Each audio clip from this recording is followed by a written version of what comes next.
Hello all, welcome to Kerala stock market. അപ്പോൾ നമ്മളിന്ന് സംസാരിക്കാൻ വന്ന വിഷയം എന്ന് പറയുന്നത് ഒരു ട്രേഡർ എന്ന നിലയിൽ നിങ്ങൾ എന്തൊക്കെ കാര്യങ്ങൾ ശ്രദ്ധിക്കണമെന്നാണ്. ഒരു ട്രേഡ് നിങ്ങൾ എടുക്കുന്നതിന് മുന്നേ അല്ലെങ്കിൽ ഒരു സ്റ്റോക്ക് നിങ്ങൾ കാണുന്നതിന് മുന്നേ അത് ട്രേഡിംഗ് ഡിസിഷൻ നിങ്ങൾ എടുക്കുന്നതിന് മുന്നേ നിങ്ങൾ എന്തൊക്കെ കാര്യങ്ങൾ ആദ്യം ഒരു സ്റ്റോക്കിനെ കുറിച്ചൊരു ബാക്ക്ഗ്രൗണ്ട് ചെക്ക് എന്തൊക്കെ നടത്തണമെന്നാണ് ഞാൻ ഉദ്ദേശിക്കുന്നത്. അപ്പോൾ അതിൽ ആദ്യമായിട്ട് കാണേണ്ടത് നമ്മൾ അഗ്രസീവായിട്ട് നമ്മളൊരു ട്രേഡും എടുക്കേണ്ട ആവശ്യമില്ല. നമ്മളൊരു സ്റ്റോക്ക് അല്ലെങ്കിൽ നമ്മളൊരു കമ്പനി പഠിക്കാൻ ശ്രമിക്കുകയാണെങ്കിൽ ആദ്യം അത് മനസ്സിലാക്കേണ്ടത് നിഫ്റ്റിയിലുള്ള ലിസ്റ്റഡ് കമ്പനിയാണോ അല്ലെങ്കിൽ നിഫ്റ്റിയിൽ ഏത് സെക്ടറിലാണ് ഉള്ള കമ്പനിയാണ്, അങ്ങനെ കുറച്ച് കാര്യങ്ങൾ നമുക്കൊരു ധാരണ ആദ്യം വേണം. സോ നിഫ്റ്റിയിൽ തന്നെ പല സെക്ടേഴ്സ് ഉണ്ട്. ഇപ്പൊ നിഫ്റ്റിയിൽ നമുക്ക് ജനറലി മാർക്കറ്റിന്റെ ഹെൽത്ത് അറിയണമെങ്കിൽ നമ്മളിപ്പോൾ എന്താ ചെയ്യേണ്ടത്? നിങ്ങൾക്ക് വിവരങ്ങൾ പറയൂ. നമുക്ക് ആദ്യം ജനറലി ഒരു മാർക്കറ്റിന്റെ സ്ട്രെങ്ത് അറിയാമെങ്കിൽ നമുക്ക് ആദ്യം എന്ത് ഇൻഡെക്സ് എടുത്ത് നോക്കാം? നിഫ്റ്റി എന്ന് പറഞ്ഞ ഒരു ഇൻഡെക്സ് ഉണ്ട് അല്ലെ. നിഫ്റ്റിയിൽ ഒരു ഇൻഡെക്സ് എടുത്ത് നോക്കിക്കഴിഞ്ഞാൽ നമുക്ക് മാർക്കറ്റ് അപ്പ് ആണോ ഡൗൺ ആണോ അങ്ങനെയുള്ള കാര്യങ്ങളെല്ലാം നമുക്ക് വിലയിരുത്താൻ കഴിയും അല്ലെ.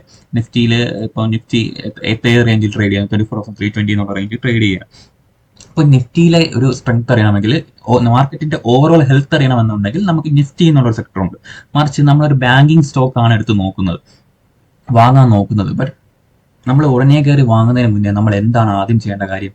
ആദ്യം നിഫ്റ്റി ബാങ്ക് എന്നുള്ള ഇൻഡെക്സ് ഉണ്ട്, അറിയാമോ? ബാങ്കിങ് സ്റ്റോക്കുകളെല്ലാം ഉൾപ്പെടുത്തിയിട്ടുള്ള ഒരു ഇൻഡെക്സ് ആണ് നിഫ്റ്റി ബാങ്ക്.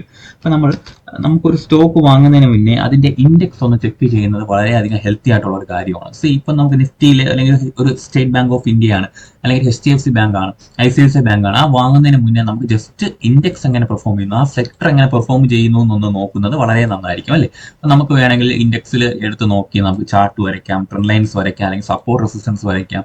ഈ സ്റ്റോക്ക് ഇവിടെ വാങ്ങിയാൽ ഇൻഡെക്സ് ഇടിയുകയാണെങ്കിൽ സ്റ്റോക്ക് ഇടിയോ, ഇങ്ങനത്തെ കാര്യങ്ങളെല്ലാം നിങ്ങൾക്ക് വിലയിരുത്താം. ഈ നിഫ്റ്റി ബാങ്കിൽ തന്നെ വേറെ ഒരുപാട് ഇൻഡെക്സുകളുണ്ട്, അത് എത്ര പേർക്ക് അറിയാമെന്ന് അറിയത്തില്ല.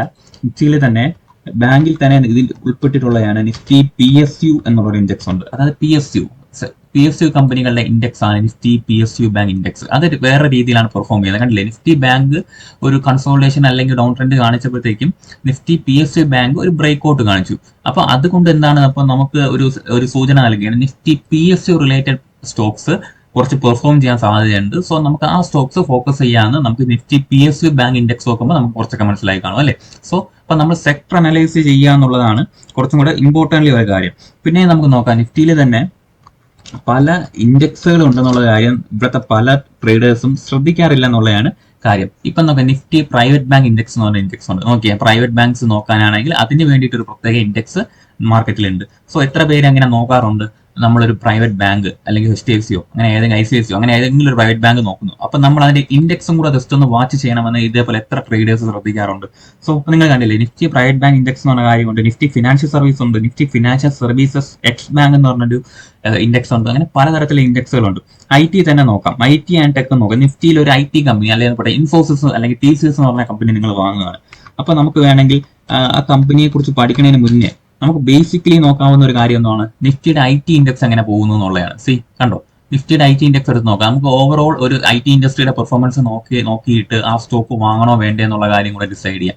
മറിച്ച് ഇപ്പൊ നിങ്ങളൊരു കമ്പനി വാങ്ങിയ ശേഷം എന്താ സംഭവിച്ചത്? അത് ചിലപ്പോൾ നല്ല കമ്പനി ആയിരിക്കും, ബട്ട് നിഫ്റ്റിയുടെ ഒരു IT ഇൻഡെക്സ് ഓവറോൾ ഒരു ഹെൽത്തി കണ്ടീഷൻ അല്ലെങ്കിൽ നിങ്ങൾ വാങ്ങിയ സ്റ്റോക്ക് എന്ത് സംഭവിക്കും? ഡൗൺ സൈഡ് വരാൻ സാധ്യതയുണ്ട്. സോ ലോസ് വരാനുള്ള സാധ്യതയുണ്ട്. സോ അപ്പൊ ഇൻഡെക്സുകൾ ഓരോ കമ്പനി നോക്കുമ്പോഴും അതായത് ഇൻഡെക്സുകൾ ഒന്ന് ചെക്ക് ചെയ്യുന്നത് വളരെ നന്നായിരിക്കും എന്നാണ് എൻ്റെ ഒരു ഒപ്പീനിയൻ. ഇപ്പോൾ നിങ്ങൾ പറയുന്നത് ഓയിൽ ആൻഡ് ഗ്യാസിന്റെ ഒരു കമ്പനിയാണ്, ഒരു BPCL എന്നുള്ള കമ്പനിയാണ് നിങ്ങൾ വാങ്ങാൻ ഉദ്ദേശിക്കുന്നെങ്കിൽ നിങ്ങൾക്ക് വേണമെങ്കിൽ അതിന്റെ ഇൻഡെക്സ് ഒന്ന് പ്രൈമറിലി ഒന്ന് ചെക്ക് ചെയ്യാമല്ലോ. നിഫ്റ്റി ചെന്ന് അടിക്കുക, ട്രേഡിംഗ് വ്യൂ ചെല്ലുക, നിഫ്റ്റി എന്താ നോക്കിയിട്ട് ഓയിൽ ആൻഡ് ഗ്യാസ് അടിക്കുമ്പോൾ ഓയിൽ ആൻഡ് ഗ്യാസ് ഇൻഡെക്സ് എന്ന് കണ്ടു. അപ്പൊ നിങ്ങൾക്ക് നോക്കാം, നിങ്ങൾ BPCL എന്ന് പറഞ്ഞ കമ്പനി വാങ്ങാൻ ആയിരിക്കുന്ന ഒരാളാണെങ്കിൽ നിങ്ങൾക്ക് വേണമെങ്കിൽ ആ ഇൻഡെക്സും കൂടെ ഒന്ന് പരിശോധിച്ച ശേഷം വാങ്ങാൻ. കണ്ടില്ലേ, അതാണ് ഇപ്പൊ ഒരു BPCL എന്ന് പറഞ്ഞ കമ്പനി വാങ്ങുന്നതിന് മുന്നേ ഇതൊരു ബ്രേക്ക് ഔട്ട് തന്നിട്ട് നിൽക്കുകയാണ്. സ്റ്റോക്ക് ഒരു ഡൗൺ ട്രെൻഡിന് ശേഷം ഒരു അപ്സൈഡ് മൊമെന്റം ഒരു ഇൻഡെക്സ് കാണിക്കുന്നുണ്ട്. സോ എന്റെ സ്റ്റോക്ക് വാങ്ങുമ്പോഴത്തേക്കും എനിക്ക് പ്രോഫിറ്റബിൾ ആവാനുള്ള സാധ്യത വളരെ കൂടുതലാണെന്ന് നമുക്ക് ഒരു എന്താ പറയാ ഒരു ഇൻഡിക്കേഷൻ കൂടെ കൂടുതൽ കിട്ടും. ഇതുപോലെ തന്നെ നിഫ്റ്റി മെറ്റൽ ഉണ്ട്, നിഫ്റ്റി എനർജി ഉണ്ട്, നിഫ്റ്റി FMCG ഉണ്ട്, നിഫ്റ്റി കൺസ്യൂമർ ഡ്യൂറബിൾസ് ഉണ്ട്. ഇതുപോലെ പല സെക്ടറുകൾക്കും പല ഇൻഡെക്സുകളുണ്ട്. ഇപ്പൊ ഇൻഫ്രാ റിലേറ്റഡ് കമ്പനിയാണ് നിങ്ങൾ വാങ്ങുന്നത്, ഏതാണ് നിങ്ങളിപ്പോൾ പറയുകയാണെങ്കിൽ ഇൻഫ്രാ റിലേറ്റഡ് പ്രധാനപ്പെട്ട കമ്പനികൾ പറയുകയാണെങ്കിൽ ഒരുപാടുണ്ട്. എനിക്ക് ഒന്നും ഇപ്പം പെട്ടെന്ന് ആലോചിക്കുമ്പോൾ വരുന്നില്ല. KNR കൺസ്ട്രക്ഷൻ അങ്ങനത്തെ കമ്പനികളൊക്കെ ഇല്ലേ. അപ്പൊ അതൊക്കെ വാങ്ങണമെന്നുണ്ടെങ്കിൽ ആദ്യം നമുക്ക് എന്ത് നോക്കാം, നിഫ്റ്റി ഇൻഫ്ര അടിച്ചു നോക്കിയാൽ ഇൻഫ്രാ റിലേറ്റഡ് കമ്പനികളുടെ ഒരു ടോട്ടൽ പെർഫോമൻസ് എങ്ങനെയാണെന്ന് അറിയാം. അപ്പോൾ അത് നോക്കിയതിന് ശേഷം മാത്രം നമ്മൾ അങ്ങനത്തെ കമ്പനികൾ വാങ്ങിയാൽ മതി. കണ്ടില്ലേ, ഇപ്പൊ നെഫ്റ്റ് ഇൻഫ്ര നോക്കുമ്പോൾ നമുക്കറിയാം ഒരു പോസിറ്റീവ് ബയസ് ഉണ്ട്. മാർക്കറ്റ് ഇൻഫ്രാസ്ട്രക്ചറും ഒരു അപ്സൈഡ് മൊമെന്റത്തിന് സാധ്യതയുണ്ട്. സോ നമ്മൾ വാങ്ങുന്ന സെക്ടറിന് കുറച്ച് പെർഫോമൻസ് ചെയ്യാൻ സാധ്യതയുണ്ടെന്ന് നമുക്ക് ഏകദേശം ഒരു ധാരണ കിട്ടും ഇല്ലേ. നിങ്ങൾ നോക്കി കണ്ടില്ലേ, ഇപ്പൊ നോക്കുകയാണെങ്കിൽ നമ്മളിപ്പോ CNX ഫാർമ, നിഫ്റ്റിയുടെ ഫാർമ കമ്പനികൾ വാങ്ങാനിരിക്കുന്നുണ്ട്. നിങ്ങൾ ജസ്റ്റ് ഇതാ ഫാർമ കമ്പനിന്ന് അടിച്ച് നോക്കുക. നിഫ്റ്റി ഫാർമ അടിക്കുമ്പോഴത്തേക്കും എന്താ സാധനം കിട്ടി, കണ്ടില്ലേ. അപ്പൊ നിങ്ങൾ വാങ്ങുന്ന സ്റ്റോക്ക് ഒരു എന്താ പറയുക, ഒരു പോസിറ്റീവ് ബയസോടെ നിങ്ങൾക്ക് വാങ്ങാൻ കഴിയും. ഇതുപോലെ സെക്ടർ അനാലിസിസ് ചെയ്ത് മാത്രമേ നിങ്ങൾ ഓരോ സ്റ്റോക്കും വാങ്ങാൻ ശ്രമിക്കാവൂ. ഇതിപ്പോ നിങ്ങൾ പോവുകയാണ്, നിങ്ങൾ NSEയുടെ വെബ്സൈറ്റിൽ ഗൂഗിളിൽ ജസ്റ്റ് ഒന്ന് NSE വെബ്സൈറ്റ് എന്ന് ടൈപ്പ് ചെയ്ത് കൊടുത്താൽ നിങ്ങൾക്ക് NSEയുടെ ഇതിൽ പോകാൻ കഴിയും, വെബ്സൈറ്റിൽ പോകാൻ കഴിയും. NSEയുടെ വെബ്സൈറ്റിൽ പോയതിനു ശേഷം നിങ്ങൾക്ക് ഇഷ്ടമുള്ള കമ്പനികളുടെ കാര്യം നിങ്ങൾക്ക് NSEയിൽ ഡീറ്റെയിൽ നോക്കാം. ഇപ്പൊ നിഫ്റ്റി ഫാർമ എന്ന് പറയുമ്പോഴത്തേക്ക് നമുക്കൊരു മാൻകൈൻ ഫാർമ നമുക്ക് അടിച്ചു നോക്കാം. മാൻകൈൻ ഫാർമ, ഓക്കെ, ഒരു കമ്പനി നമുക്ക് അറിയാൻ ആഗ്രഹമുണ്ട്. ഒരു ബേസിക് ഒരു എക്സാമ്പിൾ കാണിച്ചു തരുന്നതാണ്. അപ്പോൾ നമുക്ക് നോക്കുകയാണെങ്കിൽ മാൻകൈൻ ഫാർമയുടെ കമ്പനിയുടെ ഡീറ്റെയിൽസ് മൊത്തം NSE വെബ്സൈറ്റിലുണ്ട്. ടോട്ടൽ ട്രേഡർ വോളിയം നോക്കണമെന്നുണ്ടെങ്കിൽ 7.3 ലക്ഷത്തോളം ട്രേഡർ വോളിയം നടന്നിട്ടുണ്ട്. ഇന്നലെ ട്രേഡർ വാല്യൂ നോക്കുകയാണെങ്കിൽ 193 ക്രോർസിന്റെ ട്രേഡ്സ് നടന്നിട്ടുണ്ട്. 52 വീക്ക് ഹൈ ഒക്കെ നമുക്ക് ഇതിൽ ജസ്റ്റ് നോക്കിയാൽ തന്നെ നമുക്ക് ഓവറോൾ നമുക്ക് നോക്കാം. 52 വീക്ക് ഹൈ അറിയാം, ലോ അറിയാം, ഇതിന് അപ്പർ ബാൻഡ് എത്രയാണെന്ന് അറിയാം, ലോവർ ബാൻഡ് എത്രയാണെന്ന് അറിയാം. ബേസിക് ഇൻഡസ്ട്രി നോക്കുകയാണെങ്കിൽ നമുക്കറിയാം. ഇപ്പോൾ ഒരു കമ്പനിയുടെ ഇൻഡസ്ട്രി ഏതാണെന്ന് ഡൗട്ട് ഉണ്ടെങ്കിൽ നമുക്ക് ജസ്റ്റ് ഇവിടെ നിന്ന് അടിച്ചു കൊടുത്താൽ മതി, ഇൻഡസ്ട്രി ഏതാണെന്ന് അറിയാം, നമുക്ക് അറിയാൻ കഴിയും. ആ ഫാർമസ്യൂട്ടിക്കൽ ഇൻഡസ്ട്രിയിലാണ് വരുന്നത്. അപ്പോൾ നമുക്ക് ആ റിലേറ്റഡ് ഇൻഡസ്ട്രി അല്ലെങ്കിൽ നമുക്ക് അല്ലെങ്കിൽ ആ റിലേറ്റഡ് ഇൻഡെക്സ് എടുത്ത് നോക്കിയാൽ മതി അല്ലേ. അപ്പോൾ നമുക്ക് വേണമെങ്കിൽ ഇതിന്റെ ബോർഡ് മീറ്റിംഗും കോർപ്പറേറ്റ് ആക്ഷൻസ് എന്തെങ്കിലും അറിയാം. ഇതെല്ലാ ഡേറ്റാസും NSEയുടെ വെബ്സൈറ്റിൽ തന്നെ ഉണ്ട്. ഓക്കെ, ആനുവൽ റിപ്പോർട്ട് ഉണ്ട്, അനൗൺസ്മെന്റ്സ് ഉണ്ട്, കോർപ്പറേറ്റ് ആക്ഷൻസ് എന്തൊക്കെയാണ് നടക്കുന്നത്, കമ്പനിയുടെ കോർപ്പറേറ്റ് ഗവർണൻസ് ഡീറ്റെയിൽസ് വേണോ, എല്ലാം ഇൻസൈഡർ ട്രേഡിംഗ് ഡീറ്റെയിൽസ് വേണോ, എല്ലാ ഡീറ്റെയിൽസ്, ഇൻസൈഡർ ട്രേഡിംഗിന്റെ ഡീറ്റെയിൽസ് അറിയണമെങ്കിൽ നമുക്ക് അത് ജസ്റ്റ് ഒന്ന് ക്ലിക്ക് ചെയ്ത് കൊടുത്താൽ മതി. ഫുൾ ഡീറ്റെയിൽ നമ്മുടെ NSEയുടെ വെബ്സൈറ്റിൽ കിടപ്പുണ്ട്. ഇതെല്ലാം ഒന്ന് ജസ്റ്റ് നോക്കാനുള്ള ഒരു ക്ഷമ മാത്രം കാണിച്ചാൽ മതി.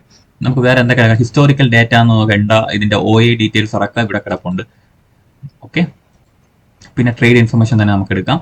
വേറെ എന്തൊക്കെ ഡീറ്റെയിൽ നമുക്ക് അറിയാൻ കഴിയുന്നോ എല്ലാ ഡീറ്റെയിലും ഇവിടെ തന്നെ ഉണ്ട് NSEയുടെ വെബ്സൈറ്റിൽ. ജസ്റ്റ് ഒന്ന് വന്ന് ഇൻഡെക്സ് ഏതാ ഡൗട്ട് ഉണ്ടെങ്കിൽ പോലും നിങ്ങൾ ഒരു കമ്പനി കിട്ടി, അത് ഇൻഡെക്സ് സെക്ടറിലാണ് നോക്കാൻ പോകുന്നതെന്ന് പോലും അറിയില്ലെങ്കിൽ ജസ്റ്റ് വെബ്സൈറ്റ് വരെ വന്ന് നോക്കിയാൽ ഇൻഡസ്ട്രി ഏതാണെന്ന് അറിയാൻ പറ്റും, അതിന്റെ ബിസിനസ് എന്താണെന്ന് നമുക്ക് അറിയാൻ പറ്റും. ഓക്കെ, അപ്പൊ ഇങ്ങനത്തെ ബേസിക് കാര്യങ്ങൾ നമ്മൾ ശ്രദ്ധിക്കണം. നമ്മൾ ഒരു സ്റ്റോക്ക് കിട്ടിയാൽ ഉടനെ ചാടിക്കയറി എടുക്കുക എന്നുള്ളതല്ല.